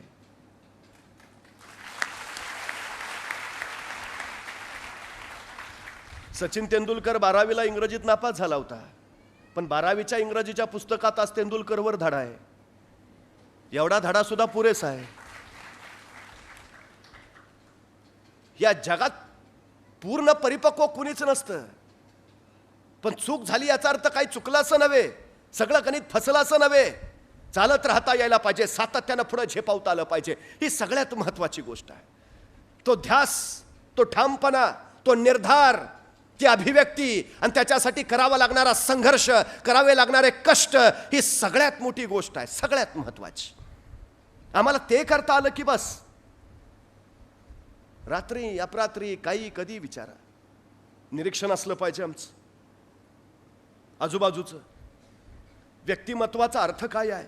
तुम्ही कसे दिसता? नाही. तुम्ही काय पेहराव करता? नाही. मग तुम्ही बाहेरून कसे आहात त्याच्यावरनं तुमचं व्यक्तिमत्व ठरत नाही, तुम्ही आतून कसे आहात याच्यावरनं तुमचं व्यक्तिमत्व ठरतं. सगळ्यात महत्वाची गोष्ट आहे. मोटरसायकलच्या स्पर्धेमध्ये त्यांनी भाग घेतला, तो दरवर्षी पहिलाच यायचा, यावर्षी येणार निश्चितच होतं. आणि स्पर्धा सुरू झाली, बेभानपणे गाड्या पळवायला सुरुवात केली, पण अचानक पुढे एक ऍक्सिडेंट झाला. त्याचा एक स्पर्धक जखमी रक्ताळलेल्या अवस्थेत खाली पडला होता. त्यांनी स्वतःची गाडी थांबवली, त्या रक्ताळलेल्या मित्राला उचललं, दवाखान्यात पोहोचवलं आणि मग तो शर्यतीत सामील झाला. तो दुसरा तिसरा आला. संयोजकाने विचारलं, पहिला नंबर तुझा चुकला नाही, यावेळी काय झालं? तो म्हटला, माझा मित्र जखमी झाला होता, त्याला दवाखान्यात पोहोचवलं. तो तिथंच ठेवला असता, मी पहिला नंबर मिळवला असता तर माझ्या त्या क्रमांकाला काही अर्थ नव्हता. मला पहिला क्रमांक तेव्हा मिळाला ज्यावेळी मी त्याचा जीव वाचवला. पाशवी ध्येय नकोत. काही करायचं, कसंही करायचं, काही होऊ द्या, पण मी करणारच. मग चांगला वाईट मार्ग ते नाही बघणार, शॉर्टकट लॉंग कट अजिबात नाही. हे सगळं संवेदनाशील आयुष्य आम्हाला निर्माण करत हसत खेळत जगता आलं पाहिजे. हसत खेळत आमच्या ध्येयापर्यंत पोहोचता आलं पाहिजे. तेव्हा ते खरं यश आम्हाला मानता येतं. तेव्हा ती भूमिका आम्हाला आमच्या यशापर्यंत ठामपणे पोहोचवत जाते. सगळ्यात महत्त्वाचा विषय आहे तो. अभिमान बाळगायला हा शिका की आपल्यासारखं या जगात दुसरं कुणीच नाही. आहे का कुणी? कुणी उठून सांगावं माझ्यासारखा कुणीतरी आहे? अजिबात नाही. तो परमेश्वर एवढा प्रचंड मोठा कलाकार आहे, म्हणजे 125 कोटी लोकसंख्या या देशाची, पण या 125 कोटीत एक माणूस दुसऱ्यासारखा अजिबात नाही, अजिबात नाही. मग आपल्यासारखा कुणीच नाही याचा अभिमान का बाळगत नाही? तुमचे डोळे तुमचे आहेत, तुमच्यासारखे डोळे दुसऱ्या कुणाकडेच नाहीत. तुमचे चेहरेपट्टी तुमचे आहे, तुमच्यासारखे चेहरेपट्टी दुसऱ्या कुणाकडेच नाही. अहो, तुम्ही एकमेवा द्वितीय आहात, याचा अभिमान का बाळगत नाही? आम्ही न्यूनगंड बाळगतो. अपयशाचं सगळ्यात महत्वाचं कारण आहे, सगळ्यात महत्वाचं. ते बाळगू नका, अजिबात नका. मी सुरुवातीला सांगितलेलं, स्वतःचा पराभव तुम्ही स्वतः करणार, दुसरं कुणीच नाही. क्षमता आहे, सामर्थ्य आहे, कौशल्य आहे, तुम्ही ते करणार. या वृत्तीनं सकारात्मक मनाला शिस्त लावत जर तुम्ही पुढे गेलात तर निश्चितपणे ठामपणा. याचा अर्थ काय आहे? किती ठाम आहात तुम्ही याच्यावर तुमचं आयुष्य अवलंबून आहे. काय काय माणसं आपण चुकू म्हणून निर्णयच घेत नाहीत. चुकलो तर काय? म्हणजे एका UPSCच्या विद्यार्थ्याला इंग्रजीबद्दल एवढा भयगंड होता की आपण अधिकारी झाल्यावर आपल्याला इंग्रजीतनं बोलावं लागेल म्हणून तो मुलाखतीलाच गेला नाही. ही वस्तुस्थिती आहे. कोणच नाही तुमचा दुश्मन, तुमचा न्यूनगंड हाच तुमचा सगळ्यात मोठा शत्रू आहे. अजिबात तुमच्यासारखं दुसरं कुणीच नाही. ग्रेटेस्ट आहात तुम्ही, ही भावना पहिल्यांदा डोक्यात. मी सुरुवातीला सांगितलं, स्वतःवर प्रेम करायला शिका, नाही कुणी दुसऱ्यासारखं. ठाम राहायला शिका. चुकू द्या, निर्णय चुकला तर अडचण काय आहे? यशस्वी कोण होतात? जे योग्य निर्णय घेतात ते नव्हे, तर घेतलेला निर्णय योग्यच कसा होता हे जे सिद्ध करतात ते. सगळ्यात महत्वाचं आहे. मॉन्टी रॉबर्ट नावाचा एक रेसकोर्सवर घोड्यांच्या तबेल्यात काम करणाऱ्या मजुरांचा पोरगा होता. त्याच्या शाळेच्या शेवटच्या दिवशी त्याला निबंध लिहायला सांगितला, माझे स्वप्न. आणि रेसकोर्सवर घोड्यांच्या तबेल्यात काम करणाऱ्या मजुराच्या या पोरानं स्वप्न लिहिलं की एक दिवस माझ्या मालकीचा रेसकोर्स असेल, 200 ते 300 जातिवंत अरेबियन घोडे माझ्याकडे असतील, गाड्या, बंगला आणि जगातला सगळ्यात श्रीमंत म्हणून मला ओळखलं जाईल. निबंध लिहिला, निकाल लागला, त्याच्या वर्गातली सगळी मुलं पास झाली. नापास झाला तो मॉन्टी रॉबर्ट. तो शिक्षिकेकडे गेला, म्हटला, मॅडम मला तुम्ही चुकून नापास केलं, मला पास करा. मॅडम म्हटलं, मी चुकून नाही तुला नापास केलं, जाणीवपूर्वकच केलंय. पण का? अरे तू स्वप्न काय लिहिलं, निबंध काय लिहिलायस तू? तू रेस्कोरचा मालक असणार, 200-300 जातीवंत अरेबियन घोडी तुझ्याकडं, गाड्या बंगला. अरे वेड्या, शक्य होईल ते स्वप्न बघावं, अशक्य कुठीतलं नाही. कधी कळणार तुला? तुझं हे स्वप्न कधीच पूर्ण होऊ शकत नाही. असं नसतंच स्वप्न. अरे तू विसरू नको, तू रेसकोर्सवर काम करणाऱ्या एका गरीब मजुराचा मुलगा आहेस. मी तुला पास करूच नाही शकत. नाही मॅडम, तुम्ही मला पास करा. ठीक, तू तुझं स्वप्न बदल, मी तुला पास करते. मॉन्टी म्हणला, नाही मॅडम, मी माझं स्वप्न नाही बदलणार, मी माझ्या स्वप्नावर ठाम आहे. मॅडम म्हणल्या, नाही, मग मी तुला पास नाही करणार. तू ठरव, परीक्षेत पास व्हायचंय, पुढच्या वर्गात जायचंय, का हेच स्वप्न ठेवून घरी बसायचं आहे. मॅडम म्हटलं, मी स्वप्न नाही बदलणार, द्या तो निकाल माझा माझ्याकडं. पण लक्षात ठेवा टीचर, एक दिवस मी माझं स्वप्न पूर्ण करणारच. आणि तो मॉन्टी रॉबर्ट तिथून निघून गेला. 20 वर्षानंतर त्याच शिक्षिका त्यांच्या शाळेची सहल घेऊन एका रेसकोर्सला भेट द्यायला गेला. तेव्हा त्या तरुण मालकानं त्यांचं स्वागत केलं, त्यांना सगळा रेसकोर्स फिरून दाखवला. रेसकोर्स बघायचे पैसेही नाही घेतले. शेवटी त्या टीचरना त्यांनी विनंती केली, आपण दुपारचं जेवण माझ्यासोबत घ्याल का? आणि त्या सगळ्या विद्यार्थ्यांना टीचरना घेऊन तो स्वतःच्या डिनर हॉलमध्ये आला. तिथं त्या मॅडमनी बघितलं तर एका भिंतीवर एक सर्टिफिकेट फ्रेम करून ठेवलेलं. त्या मॅडम जरा चाहुलीनं जवळ गेल्या आणि म्हणाले, अरे हा तर आमच्या शाळेचा निकाल आहे. अरे बघ, माझी सही आहे त्याच्या खाली. कुणाचा निकाल आहे? अरे कोण? Monty Robert. अरे त्या नापास झालेल्या मॉन्टी रॉबर्टचा निकाल तुम्ही फ्रेम करून लावलाय. अरे वेडा, त्याला स्वप्न बदल सांगितलेलं, तुला पास करते, त्याने ऐकलं नाही. कुठाय तो? तुमच्या रेसकोर्सवर कामाला आहे का? कुठाय तो? बोलवा त्याला. तसा तो तरुण मालक म्हटला, मॅडम, मीच तो मॉन्टी रॉबर्ट.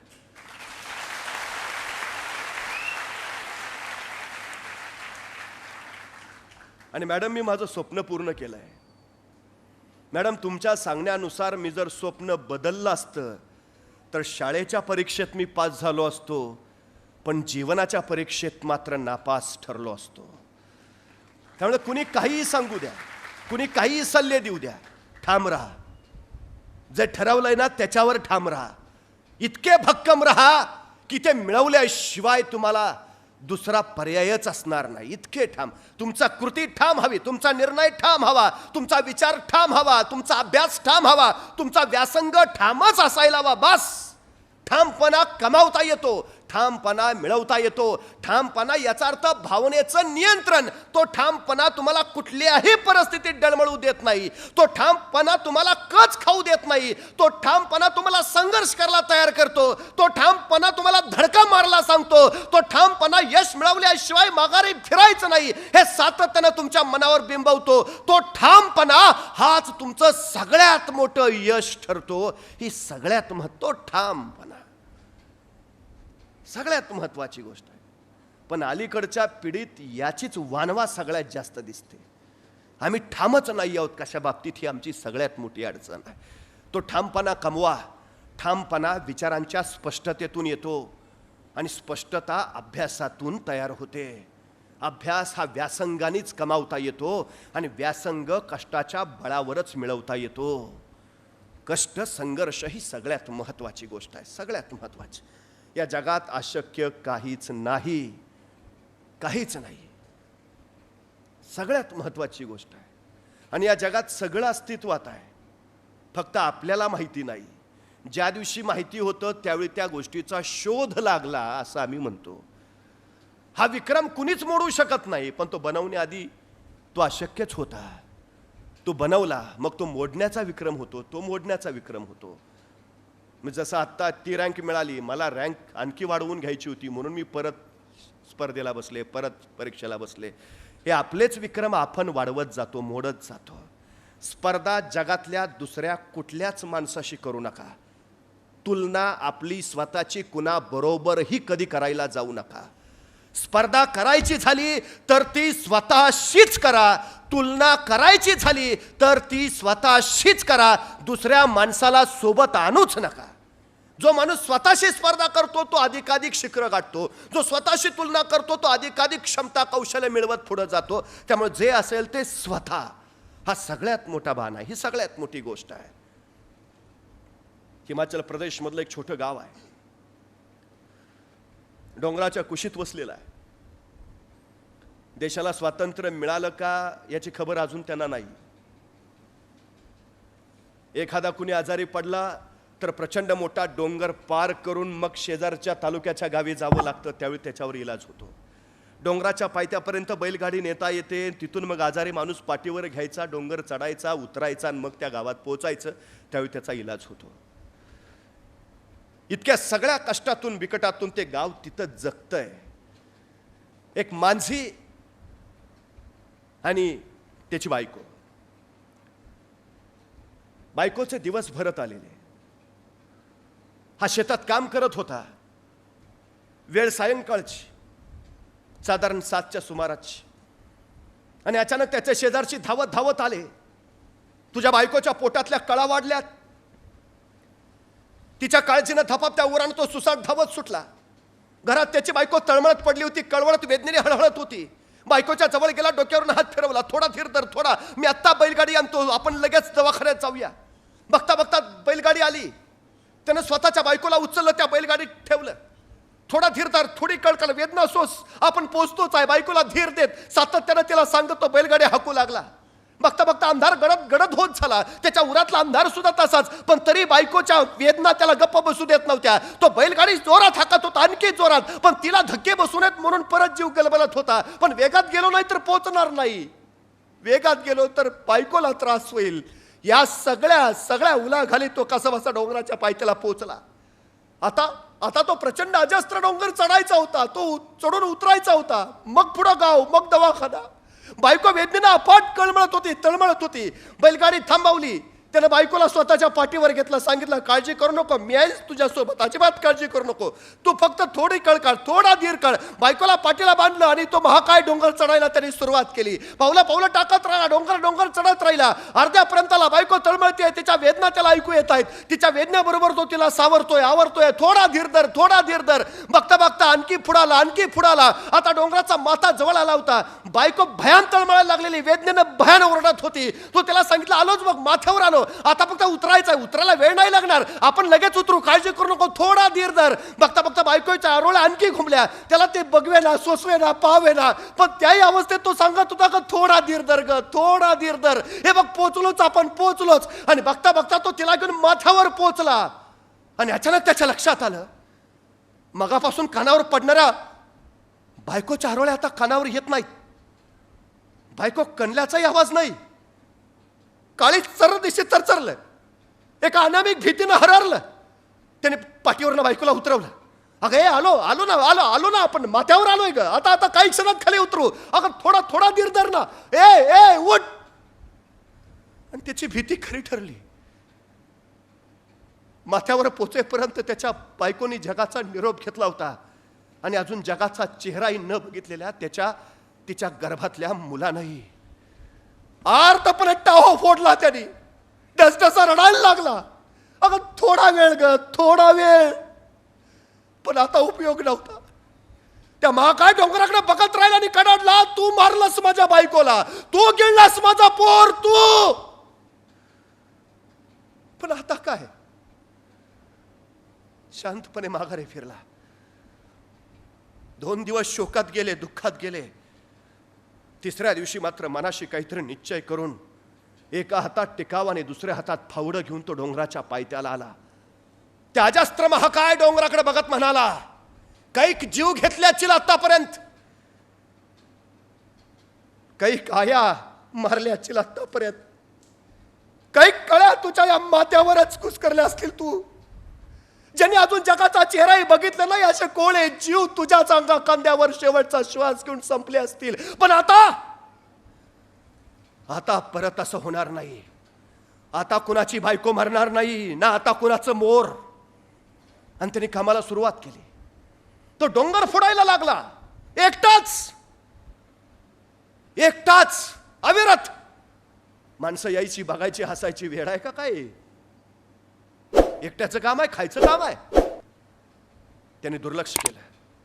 तिसऱ्या चौथ्या दिवशी माणसं घोळक्याने यायला लागली, त्याची चेष्टा करायला लागली. अरे पागल आहे का, डोकं फिरलंय का, बायको मेल्याचा धक्का बसला याला, चला कामाला. माणसं यायचे, चेष्टा उडवायचे, हसायचे, निघून जायचे. आठवडा उलटला, महिना उलटला, काम चालूच होतं. बघता बघता माणसं सावध झाली. त्यांना त्याचं गांभीर्य कळालं. एक दोन माणसं येता जातात त्याच्याशी बोलू लागली. बघता बघता त्याला कधीतरी मदत करू लागली. त्याला सांगू लागली, अरे सोपं नाही बरं काम, अरे डोंगर फोडायचं काम एकट्याचं नाही, अरे नको नको शक्ती वाया घालू, अरे पिढ्यानपिढ्या चालत आलंय आपल्याकडं, तू एकटा काय करणार आहेस, तू नको नको हे करूस. पण त्यांनी हट्ट सोडला नाही, त्यांनी ध्येय बदललं नाही. अविरतपणे तो सातत्यानं कष्ट करत राहिला. वर्ष उलटलं, अर्धा डोंगर त्यांनी फोडून काढला होता. 2 वर्ष उलटली, माथ्यापर्यंत तो पोहोचला होता. 3 वर्ष उलटली, 4 वर्ष, 5 वर्ष, 6 वर्ष, 7 वर्ष, 10 वर्ष, 11 वर्ष अविरत सातत्यानं फक्त एकच काम करत होता, डोंगर फोडायचा, बास, दुसरं काही नाही. अखेर 12 वर्ष उलटली आणि त्या 12 वर्षात तरी तो पूर्ण डोंगर फोडून टाकला होता. बैलगाड्या येऊ जाऊ शकतील अशी वाट त्यानं निर्माण केली होती. त्या पलीकडच्या डोंगराच्या पायथ्याला तो बसला, आपणच निर्माण केलेल्या वाटेकडे पाहत, आणि त्या दिवशी शांतपणे मनाशी पुटपुटला. त्या डोंगराकडे बघत त्याला म्हणाला, हरलास तू, आज मी जिंकलोय, आता कुणाची बायको मारणार नाही, आता कुणाचं पोर या दुनियेत येण्यापासून हिरावलं जाणार नाही. हरलास तू, हरलास. आणि ती तयार झालेली सगळी वाट डोळ्यात साठवत तो तिथंच एका दगडाला टेकून बसला. तिथंच, आणि आपल्या ध्यासाचा शेवटचा श्वास घेऊन त्यानं आपला शेवटचा श्वासही तिथंच ठेवला. संपला. 12 वर्ष तब्बल अविरतपणे ते काम करत होता. हिमाचल प्रदेशच्या त्या खेडेगावात जर कधी गेला तर त्या मांझीची समाधी तिथंच पायथ्याला उभारली लोकांनी, जिथं तो टेकून बसला होता, जिथं त्याने शेवटचा श्वास घेतला होता. आणि त्याच्या समाधीवर लिहिलंय, जगातील प्रवास करू पाहणाऱ्या प्रवाशांचा प्रवास सुखकर व्हावा म्हणून ही वाट निर्माण करणारा आधुनिक वाटाड्या इथं कायमचा विसावला आहे. डोंगर दिसतो त्यावेळी तो आपल्याला अशक्यच वाटतो, पण प्रत्यक्ष ज्यावेळी कामाला सुरुवात होते त्यावेळी तो महाकाय डोंगर सुद्धा शरण येतो. एकटा माणूस हे जर करू शकतो तर तुमच्या माझ्यात सुद्धा ती क्षमता आहे, तुमच्या माझ्यात सुद्धा ते सामर्थ्य आहे. आपण ही अशक्य असं काहीही करू शकतो. फक्त माघार घेऊ नका, माघारी फिरू नका, वळू नका, चळू नका, ध्येयापासून ढळू नका. सातत्यानं फक्त अविरतपणे चालत राहा. तुम्ही कोण आहात याला महत्त्व नाही, तुम्ही काय बनणार आहात हे फार महत्त्वाचं आहे. सगळ्यात महत्त्वाची गोष्ट ती. आणि तुम्ही ज्या सेवेत जातात ती प्रशासकीय सेवा आहे, ती सर्वसामान्यांच्या कल्याणाची, हिताची सेवा आहे. तुम्ही स्वतःच्या कर्तृत्वाचा डोंगर फोडाल, पण आता तुमचा प्रवास जगाचा प्रवास सुखकर करावा यासाठी व्हायचा आहे. तुमच्या प्रत्येक निर्णयातनं, तुमच्या प्रत्येक फैसल्यातनं तुम्ही फक्त लोकांचं हित आणि हितच पाहणार आहात, ही सगळ्यात महत्त्वाची गोष्ट. तुम्ही किती उंचीवर पोहोचला याच्यावर तुमचं यश ठरत नाही, तुम्ही त्या उंचीवर किती जणांना घेऊन आला याच्यावर तुमचं यश ठरतं. त्यामुळे सगळ्यात महत्त्वाचा विषय,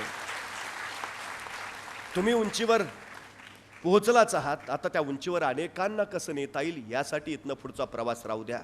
तुमच्या सगळ्या ध्येयांसाठी मी मनपूर्वक शुभेच्छा देतो. आदरणीय दर्जी सरांचं मनपूर्वक आभार मानतो.